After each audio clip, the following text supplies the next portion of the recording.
I think it's safe to say that all the RTO mandates going on right now are just a bunch of nonsense. It almost feels like they're just straight up lying to us because they have the reasons they tell us, like productivity, collaboration, creativity. Then they have the real reasons, like their commercial real estate value or how a quarter of bosses used RTO to get people to quit. Take a look at this. We should get rid of laptops and go back to desktop computers in the office. I 100% disagree, but tell me more. When you had only a desktop, you would go to the office, you would do all your work in 8 hours, and then you'd go home and you'd be done. And then there was true work-life balance. And now we all have laptops and we're working all the time. You never went home a single day after work and did more work? Is that so? But wait, aren't employers going to lose productivity then? I think they'll gain productivity because if everyone's going to be in the office 5 days a week, this would force people to get all their work done in those 8 hours. Is that how it works? If you force people to go into the office, it'll force them to get all their work done, and it will force them to have a true work-life balance. I'd like you to take a look at Amber's page here. I provide insights for commercial real estate users, owners, and developers to shape their strategies for growth, arming occupiers, investors, developers, and commercial real estate with actionable insights. You sure you have no other ulterior motives to get people into commercial real estate buildings? Other than their work-life balance will be better? Really? This is insane. This is just insane. And then you have people like this guy, the head of production and creative operations over at LinkedIn. Let's face it, there's more and more people headed back into the office.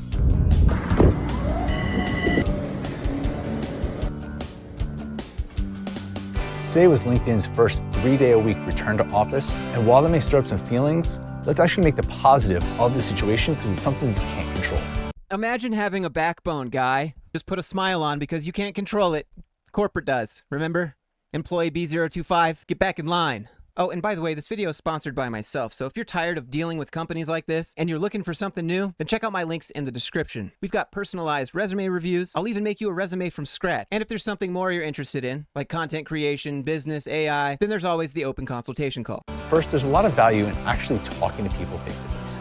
But here's the thing, when you go to the office, you don't talk to people face to face. You sit on your laptop, message people like usual, and hop on Zoom calls. There's so many times I'm walking around the office and I'll grab someone for a couple minutes and ask their opinion. And that right there is why people don't want to come back, because they don't like being grabbed for a few minutes when they're in the middle of work. This is really important, especially if you're starting your career, because it gives you that face-to-face interaction in an informal environment with some higher level people you may not otherwise talk to. Let me pause there. So did you just say the office was an informal environment? What? Next is creative collaboration. I know being creative, you often want to be in your cave, not talking to anyone, doing your thing, but how many times is it really valuable to turn around, talk to someone, and actually get... Okay, so what's the difference between me working like this, and I turn around, or I just take a screenshot, send it to them on Slack, and say, hey, what are your thoughts? Why do I need to be able to interrupt someone physically and get their attention? The only difference is now they can't just ignore you if they want. Their opinion in real time on a project you're working on. Oh yeah, you get their opinion in real time as opposed to a few seconds later. It's really about finding that balance. How can you find those spaces on the days you're in the office to still do that deep work, and the days you're at home to really create that space to be collaborative? So it really goes both ways. One tip I found is to find a little spot that you can call your own. Whether that's a little nook, whether it's the cafe, wherever it may be. Find a spot where you can sit down, put your headphones on, and do some deep work. The next tip I have is get some good noise-canceling headphones. Pop those things on and drown out the world around you. Do you hear what you're saying right now, my guy?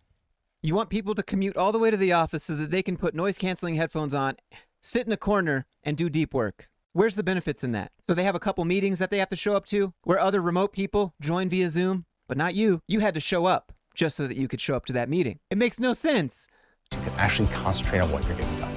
I get it. So you do admit that it's difficult to concentrate on getting things done at the office. Just because you have noise-canceling headphones on and you're sitting in a corner by yourself doesn't mean people like this guy aren't going to walk by and grab you for a couple minutes for your opinion. Get it. Work from home gave us the balance, gave us the freedom in ways that we didn't have before.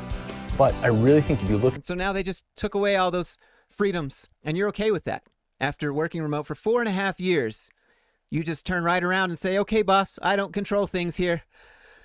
Yes, your liege. This is the most disempowering message I've ever seen someone give on LinkedIn. Why not give some actual advice? Like tell people to just always be applying to jobs, so if your company does some dumb stuff like this, you have some backups to go to. No, none of that though. Just put a smile on. You don't control it, little employee. You just work here for us, remember? Now go sit in the corner with your headphones on. Be a good little worker bee, okay? You wake up, commute to the train, take the train, get off the train, and then walk to work. Also that you can go put some noise-canceling headphones on and have some face-to-face Come on. Why not question it, at least? Look at his comment. One trick someone on my team did was put a small mirror, like a biking mirror, on his monitor so he can see people coming up behind him. So something to brag about in LinkedIn comments. That's a coping mechanism. No one enjoys commuting, but it's far easier to meet and relate with people face to face. Well said, Dave. Great perspective. Oh, you work at LinkedIn, so you have to say that. Or take a look at this one. Just a bunch of CEO bros having a podcast. First of all, going remote, is it cheaper? I don't know if there's anyone that does a good job creatively remotely, especially when you're talking about like true creative people, not people in creative roles. I'm sorry, what is that sort of gatekeeping? So if you're a true creative, you need to be in the office, but if you're just in a creative role, you could work remote. That'd be okay. But if you're in a creative role, you can't be a true creative, right? Only true creatives can be in creative roles, if they so choose. I don't understand. What is with highlighting these words? As if there's some profound, insightful statement? I would argue with anybody that having people in person, the synergy, the relationships, the vibe. The vibe, bro, but only with 5 eyes, okay? And that's his argument. He'll argue with anyone because the synergy, relationships, and vibe. There's so much value. There's so much value, dude. You can accomplish like a way we accomplish it is. What is this? But you can accomplish it. It's like a way we accomplish it. It is ... Well, I hope you're ready because that is incoherent AF. But you just have to identify, like, is this a person? And I tell that to everyone. Are you a process person or are you a freedom person? Most people will say, oh, I'm freedom. No. Yeah. No. Isn't the question, are you process-oriented or people-oriented? And also, why can't you be both process-oriented and freedom-oriented? There's always a third option. Stop with the logical fallacies. So if it's all about the synergy in relationships and the vibe, let's take a look. Back to work, back to fun. Our corporate office put together their own DIY design station to get all the creative juices flowing. So corporate would much rather spend money making you a walking advertisement for their company than letting you work at home and just be productive.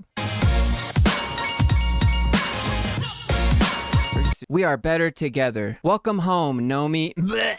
Grab a Nomi and make it your ownie. Splash on some paint, do your best, then give them a home at your new desk. Oh my God.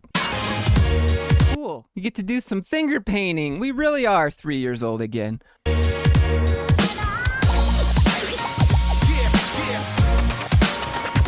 I don't know why they included this shot because they're having a pizza party. This person didn't even finish their pizza. They put napkins on it to cover it up so it doesn't look bad.